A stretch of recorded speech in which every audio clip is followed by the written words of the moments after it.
Hello friends, welcome to our channel medical field guidance. तो इस video में हम डिस्कस करेंगे एम्स बीएस नर्सिंग के फिजिक्स के इंपॉर्टेंट क्वेश्चंस को। ऑलरेडी हमने ये सीरीज़ स्टार्ट कर रखी है, आपको प्लेलिस्ट अलग से मिल जाएगी, तो आप प्लेलिस्ट सर्च करोगे, ठीक है। और वहाँ पे जितने भी अगर आपने वीडियोस अटेंड नहीं किए हैं, 5-6 वीडियोस हो चुके हैं, या आई थिंक 5th और 6th वीडियो है, तो आप वो चेकआउट कर सकते हो प्रीवियस वन, ठीक है। मैं आपको ये चीज़ इम्पोर्टेंट है तभी बार बार बोल रही हूँ कि फ़िज़िक्स में बस आप ये जो क्वेश्चन है ये मैं करवा रही हूँ, ये अच्छे से कर लिए, कॉन्सेप्ट्स वगैरह के साथ में फॉर्मूले अच्छे से याद कर लिए, तो आप लोग आराम से फ़िज़िक्स के केस में 15 से 20 क्वेश्चन कराओगे, ठीक है, फ़िज़िक्स के केस में। और आपको क्वेश्चन जो हैं डायरेक्ट भी मिल जाएंगे, ये मैंने काफ़ी बार बोला है, ठीक है, इवन हर वीडियो में मैं बोल रही हूँ, सो दैट आप लोगों को थोड़ा सा हो कि हाँ हमें क्वेश्चन प्रैक्टिस कर लेनी चाहिए, ठीक है। सो इस पीडीएफ के मैंने आपके 20 क्वेश्चन लास्ट क्लास में कवर करवा दिए थे। लास्ट क्लास हमने लाइव क्लास ली थी, बट अभी हम क्या करेंगे, अभी हम हमारी रिकॉर्डेड फॉर्मेट में करेंगे बाकी के क्वेश्चंस को, ठीक है। सो स्टार्ट करते हैं हमारे फर्स्ट क्वेश्चन से आज के। एक और इम्पॉर्टेंट चीज़, फ़िज़िक्स में बस यही करोगे इतना इनफ है, ठीक है। इन केस ऑफ केमिस्ट्री मैं आप लोगों को गाइड कर दूंगी। वैसे मैंने प्रीवियस अभी एक वीडियो यूट्यूब पे पोस्ट किया है केमिस्ट्री के इम्पोर्टेंट टॉपिक्स का, वो आप चेकआउट कर सकते हो। बायोलॉजी के क्वेश्चंस आपको मिल जाएंगे टेलीग्राम चैनल पे, 100 क्वेश्चन की पीडीएफ रहेगी, और साथ साथ में आपके बायो में आपको एनसीईआरटी करनी है, ठीक है, ये चीज़ें करनी है, इतना करोगे इनफ रहेगा। जीके मैंने बता ही दिया था कि मैं जीके आपकी लास्ट में प्रोवाइड कर दूंगी, उसी में से आपके वो एक वीडियो आएगा, उसमें से आपके 7 क्वेश्चन आपको एग्ज़ाम में डायरेक्ट मिल जाएंगे, ठीक है। देखो मैं इतना बार डायरेक्ट बोल रही हूँ, थोड़ा तो आप फ्री चीज़ें कर रहे हो तो वो चीज़ें कर सकते हो। जो जिनकी तैयारी थोड़ी सी अच्छी चल रही है वो पेड टेस्ट सीरीज़ ज्वाइन कर सकते हैं, ठीक है, कहीं से भी करो। टेस्ट सीरीज़ ज्वाइन करना इज़ वेरी इंपॉर्टेंट, आप हमारी टेस्ट सीरीज़ भी ज्वाइन कर सकते हो, ठीक है। स्टार्ट करते हैं अब हमारे क्वेश्चन सीरीज से। क्वेश्चन है हमारे पास में, the distance travel by the particle starting from rest से वो स्टार्ट कर रहा है, ठीक है। उसके बाद में मूविंग विद एन एक्सेलरेशन के साथ मूव कर रहा है, तो हमें 3rd सेकेंड में क्या बताना है कि उसने कितनी जो डिस्टेंस है वो ट्रेवल कर ली है, ठीक है। यहाँ पे हमारा देखो 3rd सेकेंड, इस तरीके से क्वेश्चन अगर आया है तो हमारा फॉर्मूला पुट होगा SN = U + 1/2A 2n-1, ये वाला फॉर्मूला डायरेक्ट लगेगा, क्योंकि हमारा u यहाँ पे रेस्ट में है तो ये 0 हो जाएगा। एक्सेलरेशन की वैल्यू ये गिवन है, ठीक है, n की वैल्यू आपको यहाँ पे गिवन ही है, तो बस पुट करोगे आंसर आ जाएगा। कैलकुलेट करके पॉज करो वीडियो और फिर मुझे बताओ कि क्या आंसर होगा। आई होप आप लोगों ने कर लिया होगा, तो इसका करेक्ट आंसर आएगा आपका फर्स्ट ऑप्शन, ठीक है। नेक्स्ट क्वेश्चन के ऊपर बात करते हैं। नेक्स्ट क्वेश्चन है हमारे पास में, a particle of mass 1 mg has the same wavelength as an electron. एक पार्टिकल है 1 मिलीग्राम का, ठीक है, जिसका मास क्या है 1 मिलीग्राम है, उसकी जो वेवलेंथ है वो इलेक्ट्रॉन की वेवलेंथ जितनी है, ठीक है। मूव कर रहा है, एक वेलोसिटी है इतनी, the velocity of particle. Electron देखो, एक तो ये पार्टिकल है, एक ये इलेक्ट्रॉन है, ठीक है। हमारे पास में इसका मास गिवन है 1 mg, इलेक्ट्रॉन का आपको पता है ये कांस्टेंट होता है, और यहाँ पे भी गिवन 9.1 × 10⁻³ kg, ठीक है। उसके बाद में हमारे पास में क्या गिवन है, वेवलेंथ दोनों की क्या है, अगर इसकी वेवलेंथ लैम्बडा है तो इसकी भी लैम्बडा है, वेवलेंथ आपकी क्या है, दोनों की सेम है। आगे क्या गिवन है हमारे पास में, इलेक्ट्रॉन किस वेलोसिटी से मूव कर रहा है वो तो गिवन है, दैट इज़ 3 × 10⁻⁶। हमें इसकी वेलोसिटी जो है वो कैलकुलेट करनी है, ठीक है। आगे बात समझ में, इंपॉर्टेंट क्वेश्चन है, तो हम फॉर्मूला यहाँ पे पुट करेंगे, लैम्बडा = h/mv, ठीक है। ये तो मान लो हमारी किसकी है, उस पार्टिकल की, ठीक है, और ये किसकी है, हमारी इलेक्ट्रॉन की, ठीक है। अब जस्ट आप इसमें लैम्बडा क्योंकि हमारा सेम है तो हम इसको और इसको सेम पुट करेंगे, ठीक है। तो h/mEve = h/m.v. क्या, v डॉट इक्वल्स टू किसका हो जाएगा, me और ve, ठीक है। सो अब आप यहाँ से वैल्यूज़ पुट करके v डॉट की वैल्यू फाइंड आउट कर सकते हो। अगले यहाँ पे मैं आपको आंसर बता देती हूँ, कैलकुलेट करना, क्योंकि इन एंड तो आपको पेपर में कैलकुलेशन कंप्लीट ही करनी है, तभी आप चीज़ें कैलकुलेट कर पाओगे। तो यहाँ पे जो करेक्ट आंसर हो जाएगा वो क्या होगा, ऑप्शन नंबर थर्ड ऑप्शन यहाँ पे हमारा करेक्ट हो जाएगा। ओके, नेक्स्ट क्वेश्चन पे मूव करते हैं।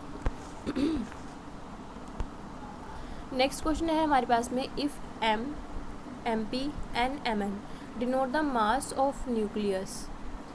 ये हमारे पास में एक एलिमेंट गिवन है, प्रोटॉन एंड न्यूट्रॉन रिस्पेक्टिवली। देखो ये वाला क्वेश्चन एग्ज़ाम में ज़रूर आता है, ठीक है।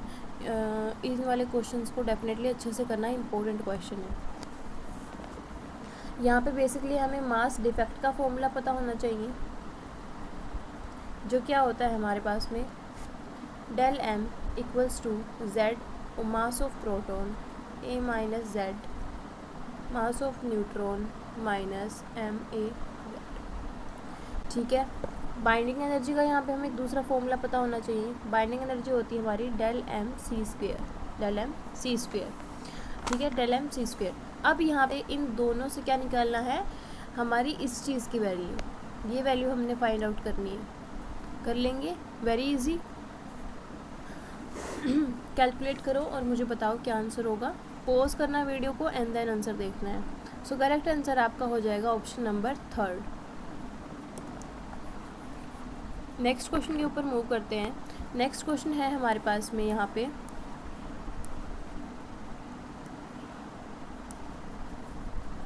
अ particle moves in a straight line with a constant acceleration. Particle है कांस्टेंट एक्सेलरेशन से मूव कर रहा है। It changes its velocity from 10 metre per second to 20 metre per second while passing through a distance 135 metre in T second. The value of T. इतना distance travel किया, उसमें इसने ये वेलोसिटी चेंज की है, मतलब 10 से वो 20 पे आया है।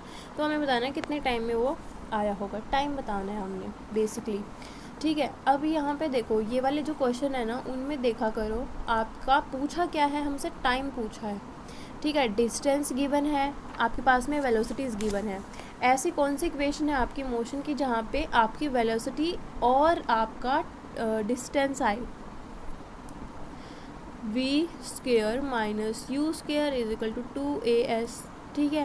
क्योंकि v equals to U plus A T में तो यहाँ पर डिस्टेंस नहीं आ रही, तो ये तो नहीं लगेगा अभी, ठीक है। और s is equal to U T plus half A T square क्यों नहीं लगाया, क्योंकि इसमें v का यूज़ नहीं है, हमारी फाइनल वेलोसिटी नहीं है। इससे हम क्या निकालेंगे, हम क्या निकाल सकते हैं, हमारे पास ये है, हमारे पास ये है, हमारे पास डिस्टेंस है, एक्सेलरेशन आ जाएगा इससे। अब मेरे पास में एक्सेलरेशन और मुझे टाइम निकालना है, और मेरे पास में दो वेलोसिटी गिवन है, तो हम कौन सा फॉर्मूला यूज़ करेंगे, v equals to U plus A T. यहाँ पे v है, u है, a हमने यहाँ से कैलकुलेट कर लिया, वो यहाँ पुट कर देंगे। टाइम यहाँ पे गिवन है हमारे पास में, मतलब ये वैल्यू गिवन है जो हमें निकालनी है, वो निकाल लेंगे। तो आराम से इसको कैलकुलेट करके मुझे बताओ आंसर क्या होगा। मैं इसका करेक्ट आंसर आपको बता देती हूँ। ऑप्शन नंबर सेकंड यहाँ पे हमारा करेक्ट जाएगा, सेकंड ऑप्शन करेक्ट होगा। नेक्स्ट क्वेश्चन है हमारे पास में, an electric kettle takes 4 ampere current at 220 volt. How much time will it take to boil 1 kg of water from temperature 20 degree Celsius. The temperature of boiling water is 100 degree Celsius. हमें यहाँ पे basically क्या है, heat compare करनी है, ठीक है। Heat compare करेंगे तो हमारे पास में आंसर निकल आएगा। हीट अब हमें दो तरीके से यहाँ मिलेगी। एक हीट मिलेगी ड्यू टू बॉइलिंग, तो बॉइलिंग का फॉर्मूला, मतलब हीट का फॉर्मूला बॉइलिंग के टाइम पे आपको पता होना चाहिए। Heat required to boil water H equals to, इसको आप H से डिनोट करो, ठीक है, और Q से डिनोट करो, सेम है, तो ये हो जाएगा MC डेल्टा टी। और हीट गिवन बाय सप्लाई, यानी करंट के थ्रू आपकी जो हीट है वो क्या आएगी, H is equal to V into IT। अब ये क्या है, हमारी हीट क्या हो जाएगी, सेम हो जाएगी, ठीक है, हीट क्या हो जाएगी, सेम हो जाएगी। तो हम इनको पुट करेंगे MC delta T equals to VIT। अब हमारे पास में सारी चीज़ें गिवन है, हमें क्या निकालना है, टाइम, टी क्या है, टाइम, तो वो हम पुट कर देंगे, ठीक है। सिंपली आपका आंसर आ जाएगा। पुट करो और मुझे बताओ इसका आंसर क्या निकला है। पॉज करना वीडियो को, देन आंसर देखना। आंसर मैं बता देती हूँ, करेक्ट ऑप्शन आपका इसका हो जाएगा 6.3 मिनट। ठीक है, 6.3 मिनट।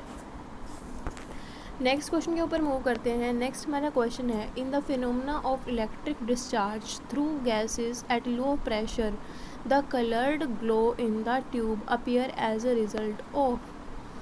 मतलब कि अगर लो प्रेशर पे इलेक्ट्रिक डिस्चार्ज हो रहा है, ठीक है, थ्रू गैसेस, तो उसकी वजह से आपका क्या हो रहा है, हमारा कलर ग्लो आ रहा है, ट्यूब में क्या हो रहा है, कलर्ड शो हो रहे हैं। तो वो किस फिनोमेना की वजह से होता है, तो ये किसकी वजह से होता है, आपका कोलिजन की वजह से होता है। कोलिजन तो सब में है, आप देखो इसमें नहीं है तो थर्ड ऑप्शन तो नहीं होगा, बट कोलिजन किसका होगा, कोलिजन किसका होगा, collision between the charged particle emit from the cathode and the atom of gas, that is the correct answer, first option यहाँ पे हमें सही हो जाएगा। ठीक है,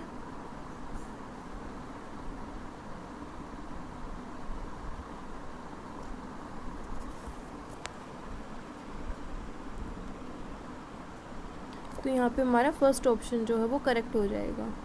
ओके, नेक्स्ट क्वेश्चन के ऊपर मूव करते हैं। नेक्स्ट हमारा क्वेश्चन है, गेट से रिलेटेड क्वेश्चन है हमारे पास में। The circuit is equivalent to, हमारे पास में ये गेट्स गिवन है, ऐड किए गए हैं, तो हमें बताना है आउटपुट क्या आएगी। कैलकुलेट करो, बिकॉज मैंने सेमीकंडक्टर के ऊपर भी एक लेक्चर आप लोगों को प्रोवाइड कर रखा है जिसमें मैंने बहुत अच्छे से क्वेश्चन करवाए हुए हैं। तो यहाँ पे मैं इस क्वेश्चन को डिटेल में नहीं बताऊँगी कि यहाँ पे आप नोट गेट को, एंड गेट है, नोट गेट, इनको ज्वाइन करोगे एंड रिजल्ट कैसे फाइंड आउट करते हैं, उसके लिए आप वो वीडियो चेकआउट कर सकते हो, क्योंकि मैंने बहुत अच्छे से बेसिक से बताया उसमें। इसका आंसर मैं बता देती हूँ आपको, एक फर्स्ट ऑप्शन यहाँ पे हमारा करेक्ट हो जाएगा, नोर गेट। ठीक है, नेक्स्ट क्वेश्चन के ऊपर बात करते हैं। If the radius in the measurement sorry, if the error in the measurement of radius of a sphere is 2%, then the error in the determination of volume of sphere will be।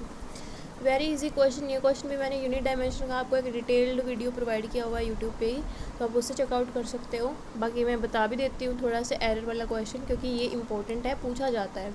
जब ऐसे error आ जाए तो आपको क्या निकालना है, sphere का आपको दे रखा है, volume of sphere will be, मतलब एरर बताना है किसमें, वॉल्यूम ऑफ स्फीयर में। वॉल्यूम ऑफ स्फीयर होती है v = 4/3 πr³।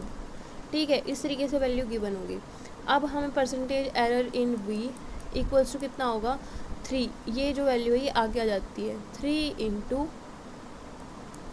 Percentage error of radius. तो रेडियस में परसेंटेज एरर अगर 2 है तो वॉल्यूम में कितना हो जाएगा, 3 × 2, दैट इज़ 6, आपका आंसर हो जाएगा करेक्ट। कौन सा है, फोर्थ ऑप्शन यहाँ पे हमारा सही चला जाएगा। ओके, नेक्स्ट क्वेश्चन के ऊपर बात करते हैं। अगला हमारा क्वेश्चन है, अ PN photo diode is made of material with a band gap of 2.0 electron volt. The minimum frequency of the radiation that can be absorbed by the material is nearly। सो हमें PN photo diode given है। Okay, हमें minimum frequency बताना है कि कितनी absorb होगी। ठीक है, मटेरियल के थ्रू मिनिमम हमें यहाँ पे बतानी है। ओके, तो यहाँ पे सिंपल सा E = हम h∗ निकालेंगे। ठीक है, E हमारा क्या हो जाएगा, बैंड गैप, एंड जो मतलब हमारी एनर्जी है उसको हम पुट करेंगे। h is what, constant, mu से हमारी फ्रिक्वेंसी आई जाएगी, तो निकाल सकते हो। करेक्ट आंसर मुझे बताओ निकाल के, इसका पॉज करके वीडियो देखोगे आंसर, तो करेक्ट आंसर हमारा इसका हो जाएगा फोर्थ ऑप्शन। फोर्थ ऑप्शन यहाँ पे हमारा करेक्ट आंसर चला जाएगा। ओके, नेक्स्ट हम बात करते हैं, the velocity of electromagnetic radiation in a medium of permittivity E0 and permeability μ0 is given by।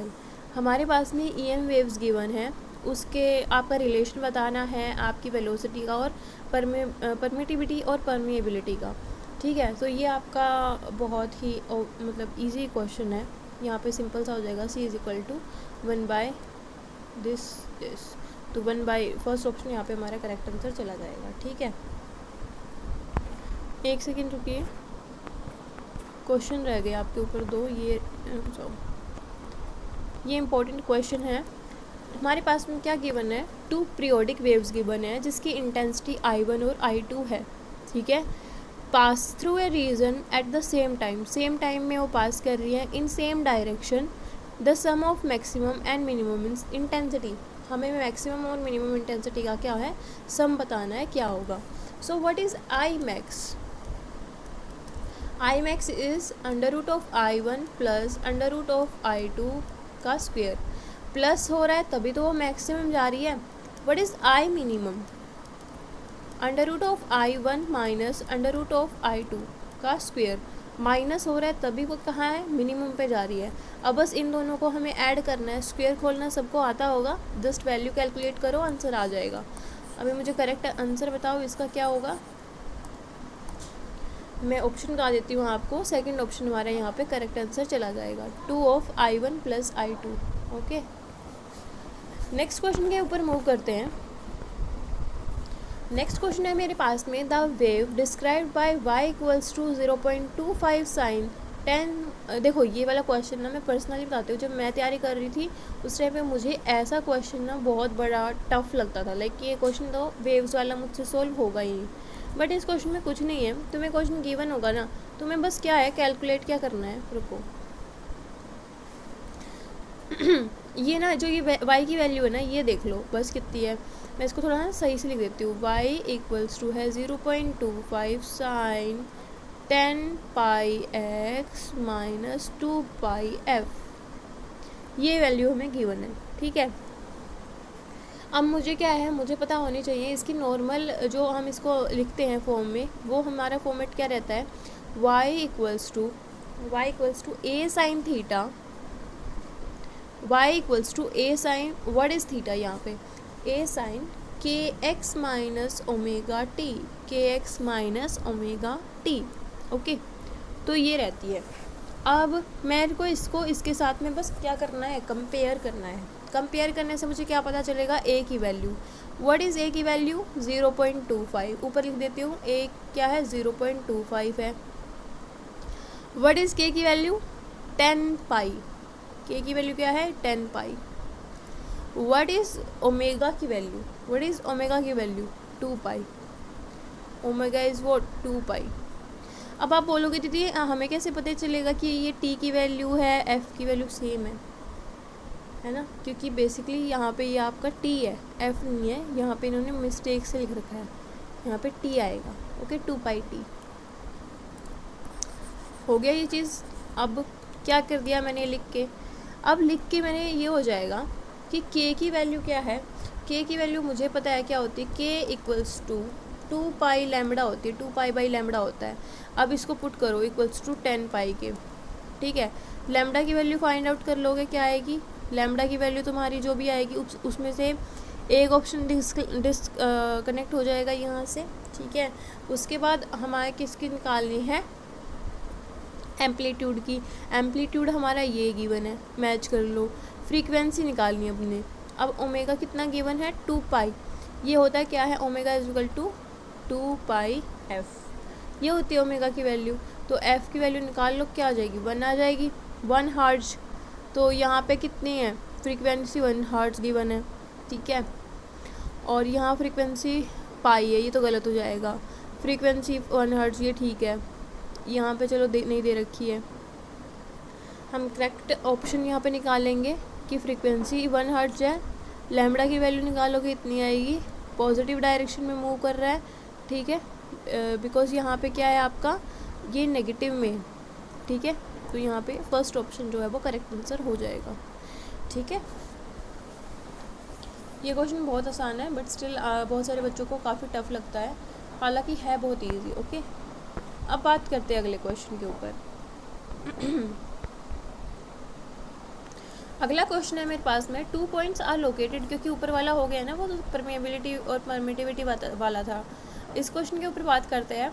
2 points are located at a distance इतना एंड इतना from the source of oscillation. Source of oscillation से जो point है वो इतने metre की दूरी पे हैं. The period of oscillation is इतने second. The velocity of wave इतना. What is the phase difference between the oscillation of 2 points. Phase difference हमें बताना है क्या होगा. What is phase difference, phase difference is this.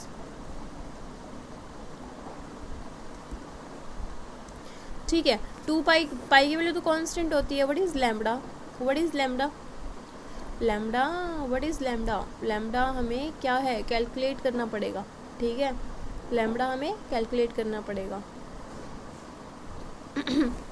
So what is del x, ये भी हमें कैलकुलेट करना पड़ेगा। तो डेल एक्स की वैल्यू क्या है, ये पाथ डिफरेंस है जो कि x1 माइनस x2 से आ जाएगा, ठीक है, x1 this is x1 this is x2, 5 आ गया, सीधा सीधा है।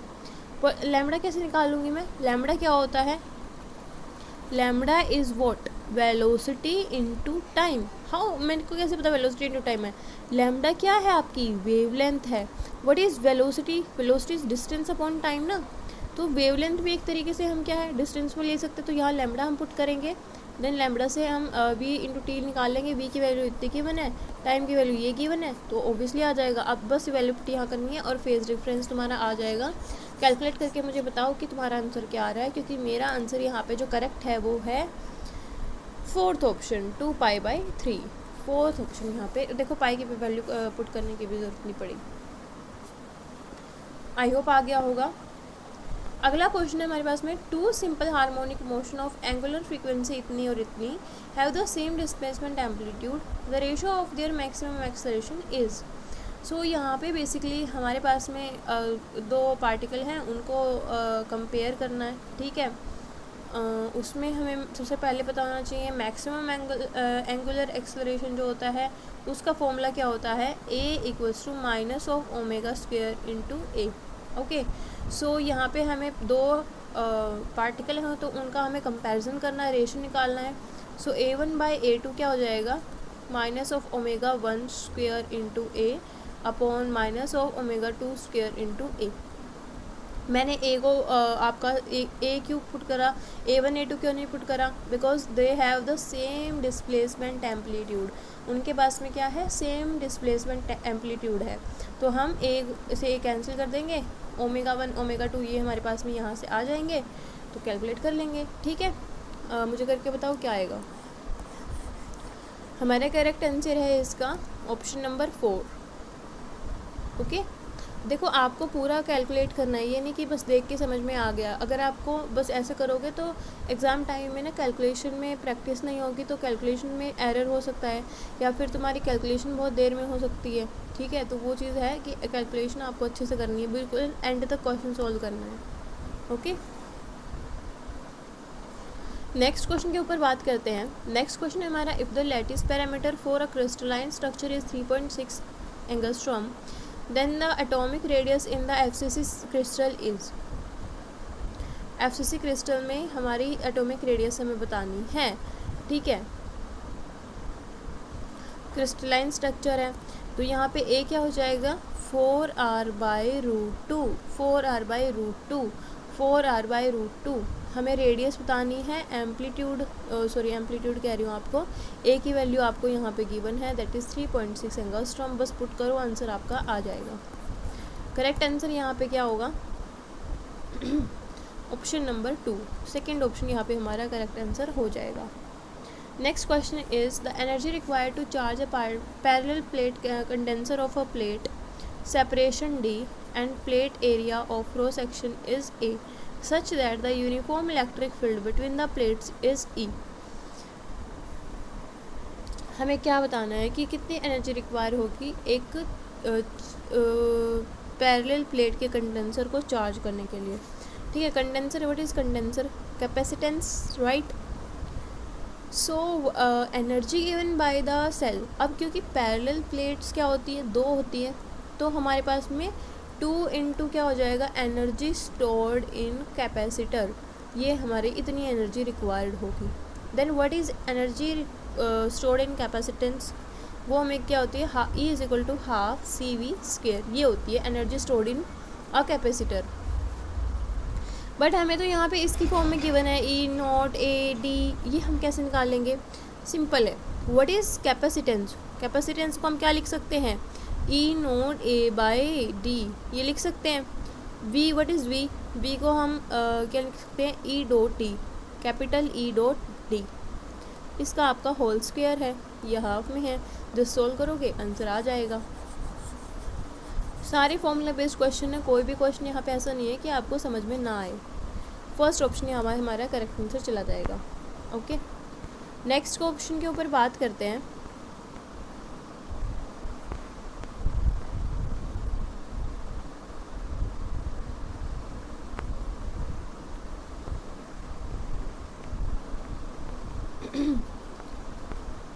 Next question is a boy is trying to start a fire by focusing sunlight on a piece of paper using an equiconvex lens of focal length 10 centimeter. The diameter of the sun is this and its mean distance from earth is 1.5 into 10 to the power 11 meter. What is the diameter of sun's image on the paper? सन की image बतानी paper पे कितनी होगी। अब यहाँ पे basically हमें height of image और हाइट ऑफ ऑब्जेक्ट का फॉर्मेट गिवन है, ठीक है, कि हाइट ऑफ इमेज हमसे पूछी है, हाइट ऑफ ऑब्जेक्ट हमें गिवन है। ओके, सो हेयर हम क्या पुट करेंगे, v बाई यू, ये पता नहीं दिख रहा है नहीं दिख रहा है तुम लोगों को, इसमें ऊपर लिख देती हूँ थोड़ा सा। v by u is what, H I by H O, हमें ये निकालना है, बाकी सारी चीज़ें हमें गिवन है, ठीक है। What is v? v is what, focal length, v is what, focal length, that is हमारी कितनी हो जाएगी, ये सेंटीमीटर में गिवन है, 0.1 में कन्वर्ट करोगे इसको, मीटर में कन्वर्ट करोगे तो 0.1 आ जाएगा, 0.1 पुट करोगे। What is u? u क्या गिवन है हमारे पास में, 1.5 into 10 to power 11, and what is ho, 1.39 into 10 to power 9। बस पुट करो एंड hi की वैल्यू कैलकुलेट करो, आंसर आपका आ जाएगा, सिंपल। करेक्ट आंसर यहाँ पे हो जाएगा ऑप्शन नंबर 3, थर्ड ऑप्शन यहाँ पे हमारा सही आंसर चला जाएगा। नेक्स्ट क्वेश्चन के ऊपर आते हैं। नेक्स्ट क्वेश्चन है हमारे पास में, a wire of certain material is stretch slowly by 10%, ठीक है, स्ट्रेच किया 10%, its new resistance and specific resistance become respectively, उसका नया रेजिस्टेंस और स्पेसिफिक रेजिस्टेंस क्या होगा। So basically what is R, resistance क्या होता है, resistance is what, rho L by A, rho L by A. Length क्या हो गई है आपकी, 10% क्या हो गई है, बढ़ गई है, ठीक है, तो लेंथ आपकी क्या हो जाएगी, l बाई 10, इसका फाइंड आउट करोगे जो भी वैल्यू आएगी। अब एरिया हमारा लेंथ के ऊपर ही डिपेंड करता है तो वो भी फ्लक्चुएट होगा, एरिया की वैल्यू फाइंड आउट करोगे अब इसके थ्रू, ठीक है। अब हम r डैश मान लेते हैं, रो l dash upon a dash है, बस वैल्यू जो यहाँ आएगी सारी वो यहाँ पुट करते जाओ, जो भी आ रहा है वो आप निकाल लोगे, ठीक है। Very easy question again. Correct answer इसमें क्या हो जाएगा, फोर्थ ऑप्शन, करेक्ट आंसर यहाँ पे क्या हो जाएगा, फोर्थ ऑप्शन।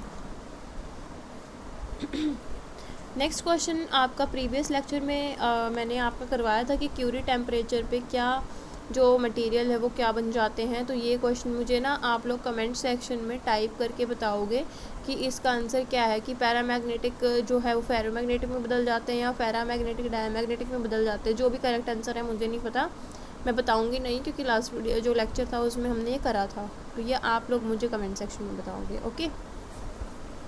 अगले क्वेश्चन के ऊपर आते हैं। Which of the following 5 physical parameter have the same dimension.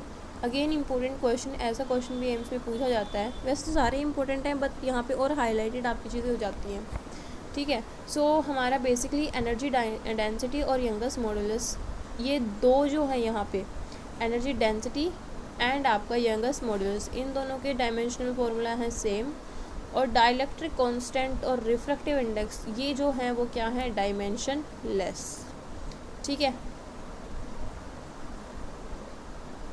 और मैग्नेटिक फील्ड का डायमेंशन तो अलग ही होगा, आपको पता ही है, कैलकुलेट कर लोगे। अभी आंसर बताओ सही क्या होगा, फर्स्ट ऑप्शन यहाँ पे हमारा सही चला जाएगा। नेक्स्ट क्वेश्चन के बारे में बात करते हैं।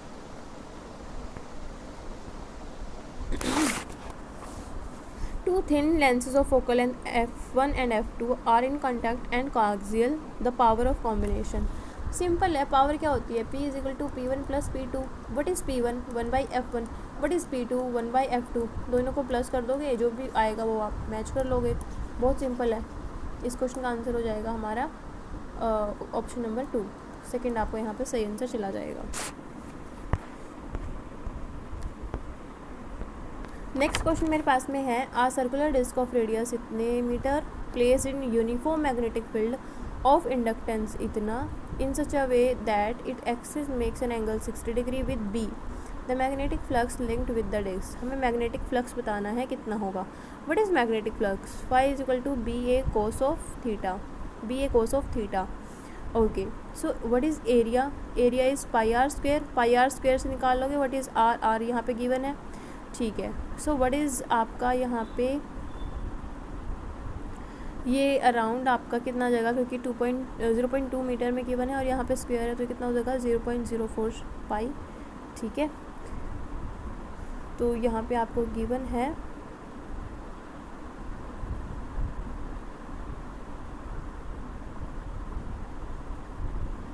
मैग्नेटिक फील्ड गिवन है 1 पाई, पुट करोगे डायरेक्ट ये से कैंसिल हो जाएगा 0.04 कोस ऑफ 60 डिग्री। अब बस वैल्यू पुट करो कोस 60 की और इसको कैंसिल करो, आपका आंसर आ गया। Very easy question. इसका जो करेक्ट आंसर है वो हो जाएगा हमारे पास में ऑप्शन नंबर 3, ठीक है। थर्ड ऑप्शन यहाँ पे हमारा करेक्ट आंसर हो जाएगा। नेक्स्ट क्वेश्चन के ऊपर बात करते हैं। अगला क्वेश्चन हमारा, the ratio of radii of gyration of a circular disc to that of circular ring. Circular disc और सर्कुलर रिंग का आपका रेडियस ऑफ जायरेशन का रेशो पूछा है। So what is circular disk? What is circular ring? Disc का देखते हैं, mk1 equals to mr square होता है। सो यहाँ से k1 is equal to what r आ जाएगा, ठीक है। और रेडियस ऑफ जायरेशन है ये, ठीक है, आपका डिस्क के केस में। अगर रिंग के केस में देखेंगे तो mk2 square is equal to what, ring का आपका moment of inertia mr square by 2 हो जाएगा। सो k2 की वैल्यू यहाँ पे आ जाएगी r अपॉन √2। ये जायरेशन है आपकी किसकी, रेडियस ऑफ जायरेशन किसकी है, आपकी सर्कुलर रिंग की। बस k1 बाई k2 का रेशो निकाल लो, अब क्या आएगा, सिंपल है। इसका करेक्ट ऑप्शन हो जाएगा आपका ऑप्शन नंबर 4। फोर्थ ऑप्शन यहाँ पे हमारा सही आंसर जो है चला जाएगा, ठीक है।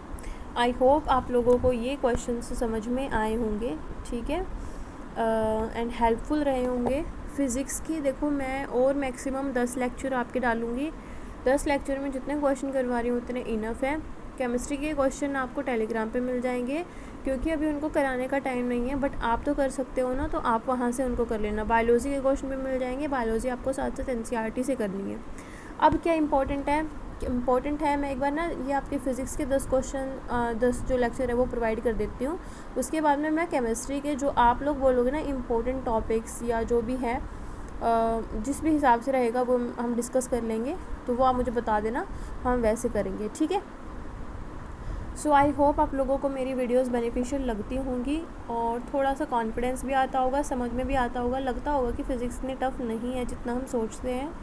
एंड देखो जितना क्वेश्चन प्रैक्टिस करोगे उतना तुम्हारे लिए बेनिफिशियल रहेगा। मैं 1000 बार बोलती हूँ, यही क्वेश्चन फिज़िक्स के तुम बार बार रिपीट कर लो, तुम्हें एग्ज़ाम में डर नहीं लगेगा, सारे क्वेश्चन बन जाएंगे। सारे नहीं कह रही, पर इतना हो जाएगा कि तुम्हारा सिलेक्शन हो जाए। सो बी अटेंटिव, हमेशा प्रैक्टिस किया करो क्वेश्चंस की, तुम्हारे पास पूरा दिन होता है। देखो अगर कोई बच्चा 0 लेवल पे भी अभी है, मैं कहूँगी कि तुम लोग मॉक टेस्ट ज्वाइन करो। एक मॉक टेस्ट तुम फुल सिलेबस वाला दो। अब बोलोगे दीदी हमारे तो नंबर ही नहीं आएंगे क्योंकि हम तो फुल सिलेबस किया ही नहीं अभी। भाई तुम्हें क्या है, तुम्हें बस एक क्या करना है, टेस्ट दे के उस पेपर को एनालाइज़ करना है। पूरे सिलेबस के पेपर से ना जब तुम देते हो उसको एनालाइज़ करते हो बाद में बैठ के, तो आप लोग पूरे सिलेबस से आपकी वेव्स जा रही होती है माइंड की। जब आप एक स्पेसिफिक चैप्टर पढ़ते हो तो आपकी उसी चैप्टर में रह जाते हो, और बहुत सारे चैप्टर आप किस चैप्टर को कंप्लीट करोगे, माइंड में वही चीज़ रहेगी। बट जो चीज़ें मैं यहाँ पे करवा रही हूँ वो इनफ है, जो मैंने अभी बताया, और साथ में मॉक टेस्ट करोगे तो आपको पूरे सिलेबस का आइडिया गो थ्रू एंड से होती है ना, वो रहेगी, ठीक है। खुद के दिमाग पे भी थोड़ा जोर रहेगा। अगर एक टेस्ट में तुम मान लो फिज़िक्स में 50 क्वेश्चन है एग्जाम्पल के तौर पे, तो आप लोगों के अगर मान लो पहले दिन के मॉक टेस्ट में एक भी क्वेश्चन नहीं बना खुद से, ठीक है, उसको कोई बात नहीं, 50 के क्वेश्चन को रिवाइज़ करो, जो मैं वीडियोस में करवाती हूँ उन क्वेश्चन को रिवाइज़ करो, अगले दिन पेपर दो, 50 में से तुम्हारे 2 क्वेश्चन भी हो रहे हैं तो दैट इज़ कॉल्ड इम्प्रूवमेंट। अगले दिन दो 4 क्वेश्चन बनेंगे, अगले दिन दो 6 क्वेश्चन बनेंगे, पेपर तक 15-20 क्वेश्चन तक तो पहुँच ही जाओगे, दैट वही चाहिए हमें। ठीक है, तो वो चीज़ करनी होती है। By the way thank you for watching this video. कोई भी डाउट है, कमेंट है, जो भी है आपका, वो आप मुझे कमेंट सेक्शन में मेंशन कर सकते हो। Thank you for watching this video again.